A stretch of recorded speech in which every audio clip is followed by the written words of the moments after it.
Bonjour, bienvenue sur Français tout inclus. Je t'invite dès maintenant à t'abonner à ma chaîne pour savoir quand les prochaines vidéos seront mises en ligne sur YouTube. Aujourd'hui, nous allons parler des fonctions. Toutes les fonctions possibles liées au groupe de mots dans une phrase. Alors, les fonctions dans une phrase sont liées à des mots. Donc, les fonctions ont une utilité parce que les mots servent à quelque chose dans une phrase quand on écrit. Donc, ça sert à quoi trouver des fonctions dans une phrase?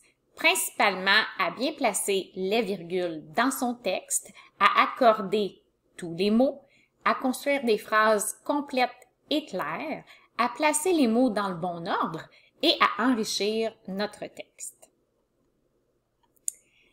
Les fonctions déterminent à quoi servent les mots dans la phrase ou dans les phrases. Donc, on trouve les fonctions surtout en analysant nos phrases, en trouvant les groupes principaux et leurs extensions, c'est-à-dire les autres mots qui vont avec les groupes.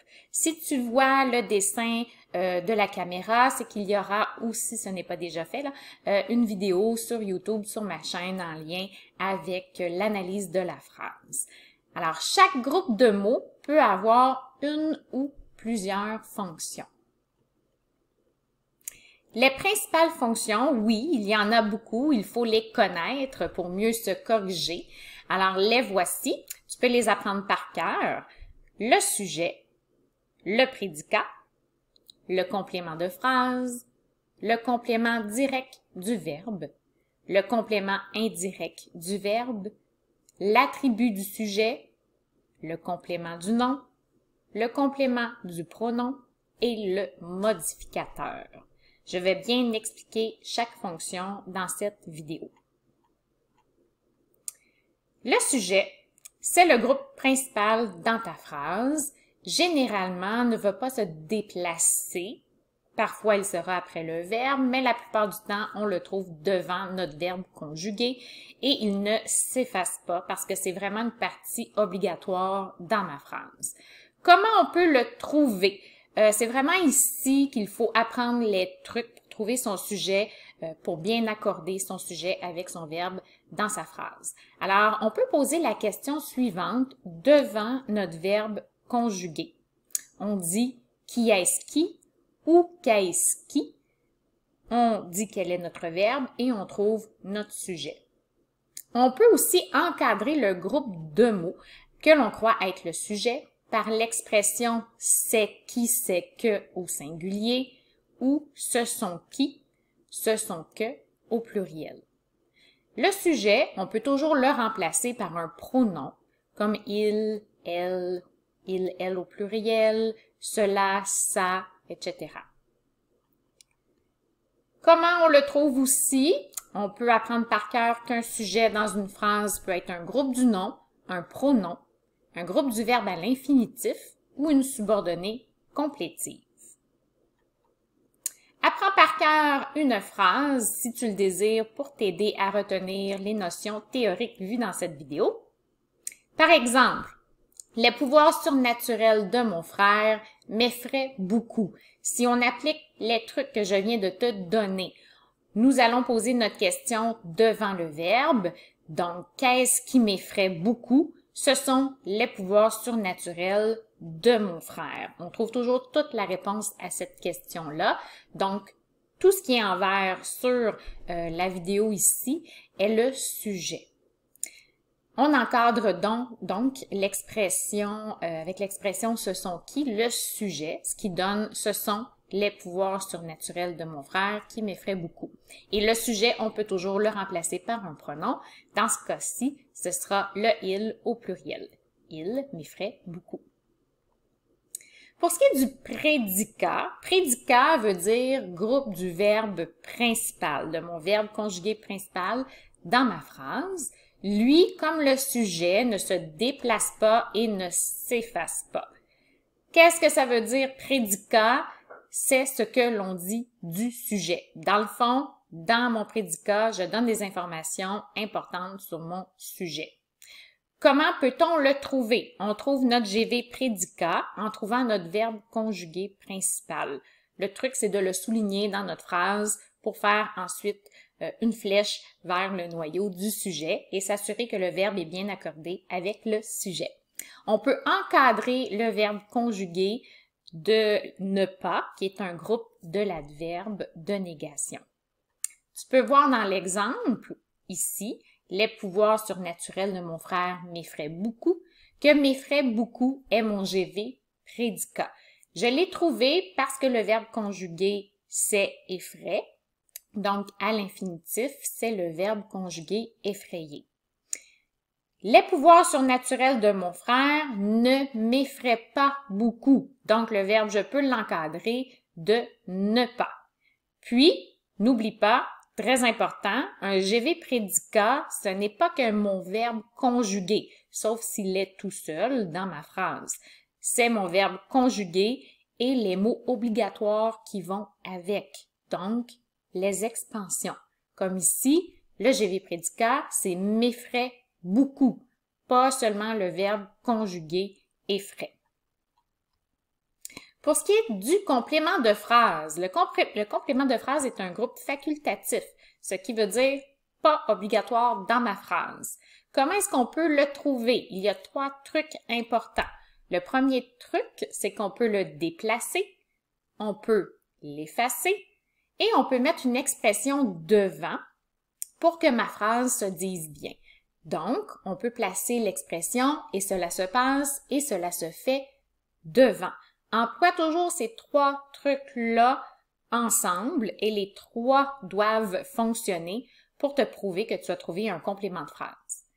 Un CP retient que ce peut être un groupe prep, un groupe du nom, un groupe de l'adverbe ou une subordonnée CP qui se déplace et qui s'efface. Dans la phrase ici, le complément de phrase, c'est tous les jours.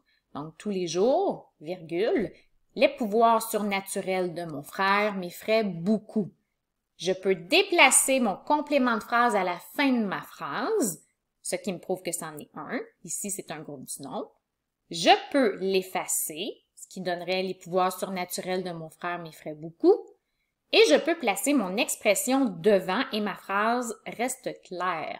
Donc, je peux dire « Les pouvoirs surnaturels de mon frère m'effraient beaucoup et cela se passe et cela se fait tous les jours. » Mes 3 trucs fonctionnent, donc me prouvent que j'ai un complément de phrase dans ma phrase.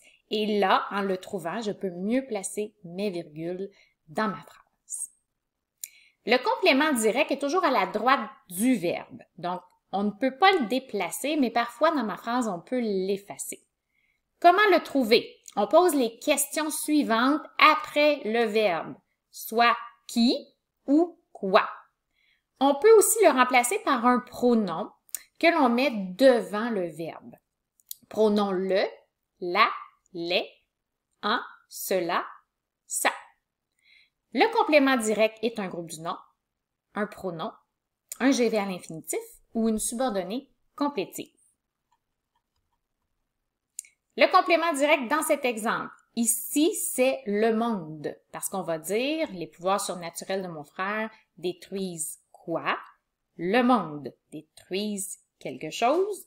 Le monde.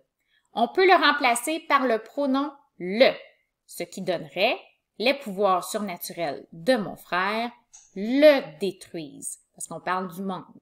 Et le monde est un groupe du nom.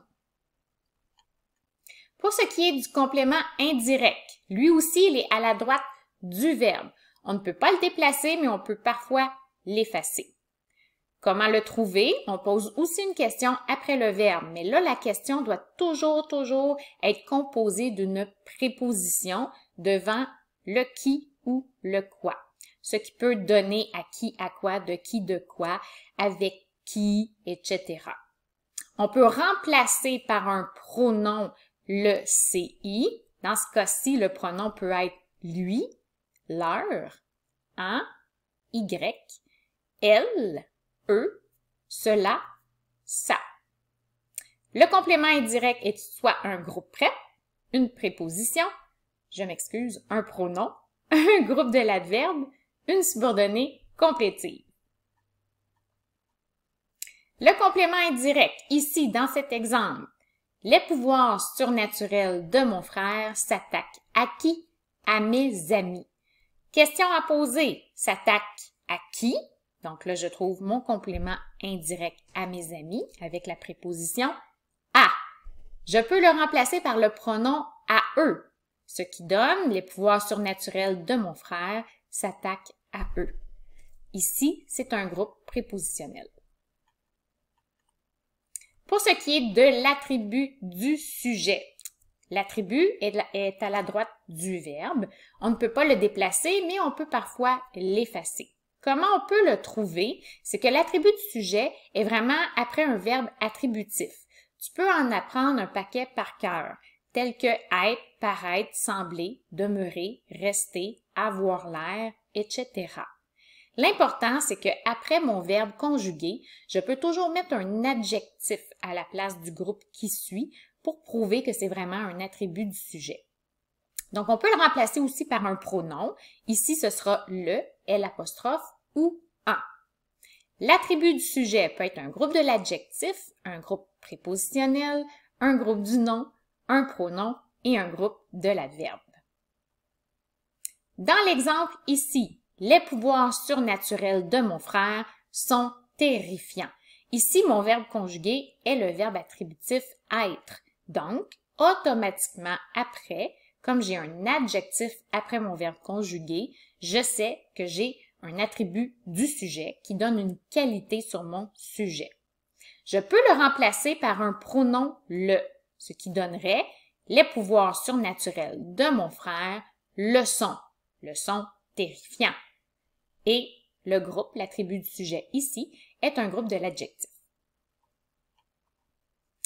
Le complément du nom peut souvent être effacé, peut parfois être déplacé, et là, il faut faire attention de ne pas le confondre avec le complément de phrase. Donc, comment le trouver? Premièrement, il complète un nom. Il donne toujours plein d'informations sur ce nom-là.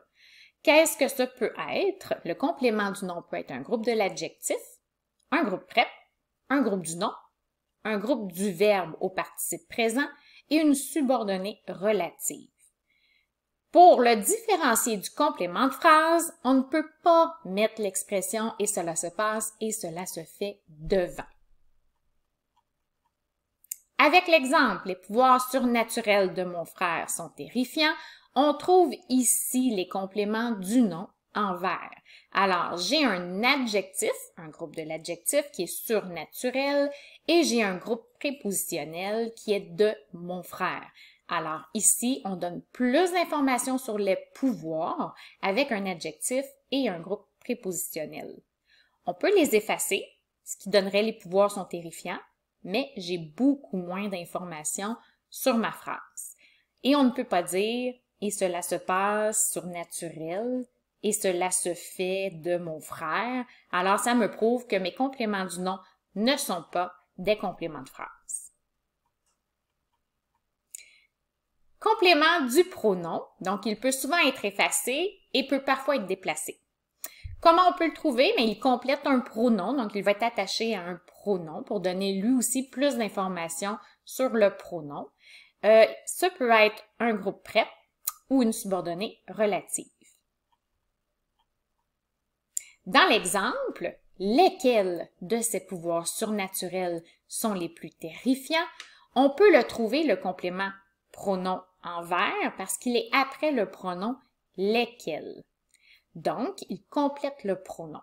Et en plus, ici, c'est un groupe prépositionnel. Le modificateur, lui, il peut être effacé, mais ne peut pas être déplacé. Donc, on peut le différencier du complément de phrase grâce à ce truc-là. Comment on peut le trouver? Souvent, il modifie un adjectif, un adverbe ou un verbe. Ça veut dire qu'il est attaché là, à un adjectif, un adverbe ou un verbe. On peut le trouver souvent en posant les questions « comment » ou « de quelle manière ». Puis, le modificateur est soit un groupe de l'adverbe ou un groupe prépositionnel. Attention, le modificateur, je le répète, n'est pas un complément de phrase. Dans l'exemple suivant, le modificateur est le mot « beaucoup » qui est un groupe de l'adverbe. Il est attaché au verbe « effrayer », donc ici effraie, et on peut répondre à la question de quelle manière. Donc les pouvoirs surnaturels de mon frère m'effraient de quelle manière? Beaucoup. Retiens donc ceci, oui, on doit les apprendre par cœur, quelles sont les principales fonctions que l'on peut retrouver dans une phrase. Alors, sujet, prédicat, complément de phrase, complément direct, ça veut dire CD, complément indirect, CI, attribut du sujet, complément du nom, complément du pronom et modificateur. La tâche à faire aujourd'hui avec cette phrase ici, dans le fond, on en a 3 qui mes phrases poursuivent ici le récit sur mon frère Bruno. Alors, on doit préciser les fonctions des groupes de mots qui sont surlignés ici. Le texte. Avec ses mains, mon frère, ce fou, carbonise le bois entièrement. Les flammes s'attaquent à ma maison. Mon frère semble possédé. Alors, tous les groupes qui sont surlignés essaient d'indiquer quelles sont leurs fonctions. Tu peux me demander de l'aide ou tu peux demander de l'aide à ton enseignant, mettre ça sur pause, prendre des notes, essayer. Alors, tu peux aussi aller sur mon site blog françaistoutinclus.ca pour demander de l'aide. Sinon, tu peux aimer la vidéo si ça t'aide à comprendre les fonctions et t'abonner à ma chaîne pour avoir des nouvelles des futures vidéos que je vais publier sur ma chaîne. Alors, on se dit à bientôt!